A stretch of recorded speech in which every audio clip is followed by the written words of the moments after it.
L'interrogatoire chez Pilate. Alors on emmène Jésus chez Caïphe au prétoire. C'était le matin. Ceux qui l'avaient amené n'entrèrent pas dans le prétoire pour éviter une souillure et pouvoir manger l'agneau pascal. Pilate sortit donc à leur rencontre et demanda. Quelle accusation portez-vous contre cet homme? Ils lui répondirent. S'il n'était pas un malfaiteur, nous ne t'aurions pas livré cet homme. Pilate leur dit. Prenez-le vous-même et jugez-le suivant votre loi. Les Juifs lui dirent. Nous n'avons pas le droit de mettre quelqu'un à mort. Ainsi s'accomplissait la parole que Jésus avait dite pour signifier de quel genre de mort il allait mourir. Alors Pilate entra dans le prétoire. Il appela Jésus et il dit. Es-tu le roi des Juifs? Jésus lui demanda. Dis-tu cela de toi-même ou bien d'autres te l'ont dit à mon sujet? Pilate répondit. Est-ce que je suis juif, moi?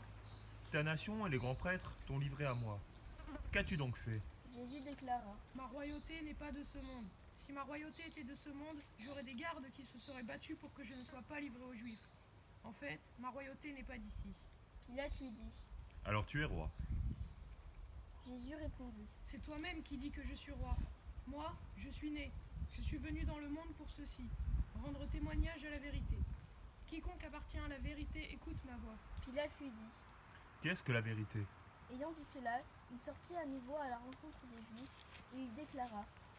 Moi, je ne trouve en lui aucun motif de condamnation. Mais chez vous, c'est la coutume que je vous relâche quelqu'un pour la Pâque. Voulez-vous donc que je vous relâche le roi des Juifs? Alors ils répliquèrent en criant. Pas lui, mais Mais Barabbas. Barabbas! Or ce Barabbas était un bandit. Alors Pilate fit saisir Jésus pour qu'il soit flagellé. Les soldats tressèrent avec des épines une couronne qu'ils lui posèrent sur la tête, puis le revêtirent d'un manteau court. Ils s'avancèrent vers lui et disaient. Salut à Salut à toi, roi des Juifs. Et ils le giflèrent. Pilate, de nouveau, sortit dehors et il dit.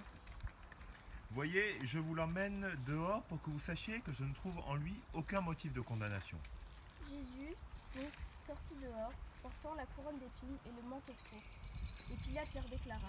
Voici l'homme. Quand ils le virent, les grands prêtres et les gardes se mirent à crier. Crucifiez-le! Crucifiez-le! Pilate leur répondit. Prenez-le vous-même et crucifiez-le. Moi, je ne trouve en lui aucun motif de condamnation. Ils lui répondirent. Nous avons une loi, et suivant la loi, il doit mourir, parce qu'il s'est fait fils de Dieu. Quand Pilate entendit ces paroles, il redoubla de crainte. Il entra dans le prétoire et dit à Jésus. D'où es-tu? Jésus ne lui fit aucune réponse. Pilate dit alors. Tu refuses de me parler à moi? Ne sais-tu pas que j'ai pouvoir de te relâcher et pouvoir de te crucifier? Jésus répondit. Tu n'aurais aucun pouvoir sur moi si tu ne l'avais reçu d'en haut. C'est pourquoi celui qui m'a livré à toi porte un péché plus grand. Dès lors, Pilate cherchait à le relâcher, mais les Juifs se mirent à crier. Si tu le relâches, tu n'es pas un ami de l'empereur. Quiconque se fait roi s'oppose à l'empereur. En entendant ces paroles, Pilate amena Jésus au dehors. Il le fit asseoir sur une estrade, au lieu dit le dallage, en hébreu Gabbatha. C'était le jour de la préparation de Pâques, vers la 6e heure, environ midi. Pilate dit aux Juifs. Voici votre roi. Alors ils crièrent. À mort! À mort! Crucifie-le! Pilate leur dit. Vais-je crucifier votre roi? Les grands prêtres répondirent. Nous n'avons pas d'autre roi que l'empereur. Alors il leur livra Jésus pour qu'il soit crucifié. Le calvaire. Ils se saisirent de Jésus, et lui-même, portant sa croix, sortit en direction du lieu dit le crâne, ou le calvaire, qui se dit en hébreu Golgotha. C'est là qu'ils le crucifièrent, et 2 autres avec lui, un de chaque côté, et Jésus au milieu. Pilate avait rédigé un écriteau qu'il fit placer sur sa croix. Il était écrit Jésus le Nazaréen, roi des Juifs. Beaucoup de Juifs lurent cet écriteau parce que l'endroit où l'on avait crucifié Jésus était proche de la ville et que c'était écrit en hébreu, en latin et en grec. Alors les grands prêtres des Juifs dirent à Pilate. N'écris pas roi des Juifs. Mais cet homme a dit, je suis le roi des Juifs. Pilate répondit. Ce que j'ai écrit, je l'ai écrit. Quand les soldats eurent crucifié Jésus, ils prirent ses habits. Ils en firent 4 parts, une pour chaque soldat. Ils prirent aussi la tunique. C'était une tunique sans couture, tissée tout d'une pièce de haut en bas.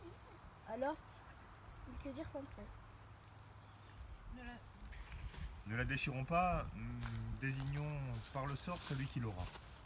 Ainsi s'accomplissait la parole de l'Écriture. Ils se sont partagés mes habits, ils ont tiré au sort mon vêtement. C'est bien ce que firent les soldats. Or, près de la croix de Jésus se tenaient sa mère et la sœur de sa mère, Marie, femme de Cléophas, et Marie-Madeleine. Jésus, voyant sa mère et près d'elle les disciples qu'il aimait, dit à sa mère. Femme, voici ton fils. Puis il dit au peuple. Voici ta mère. Et à partir de cette heure-là, les disciples la prit chez elle. Après cela, sachant que tout désormais était achevé pour que l'écriture s'accomplisse jusqu'au bout, Jésus dit. J'ai soif. Il y avait là un récipient plein d'une boisson vinaigrée.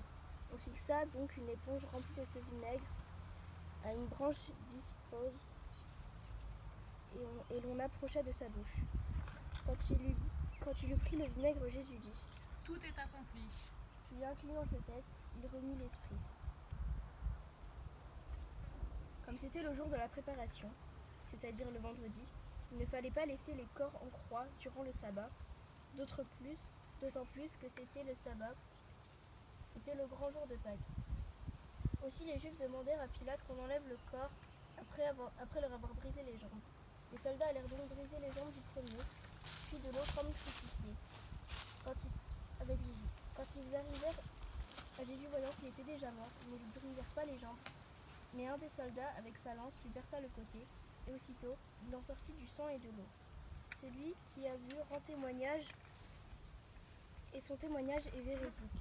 Et celui-là sait qu'il dit vrai afin que vous aussi vous croyez.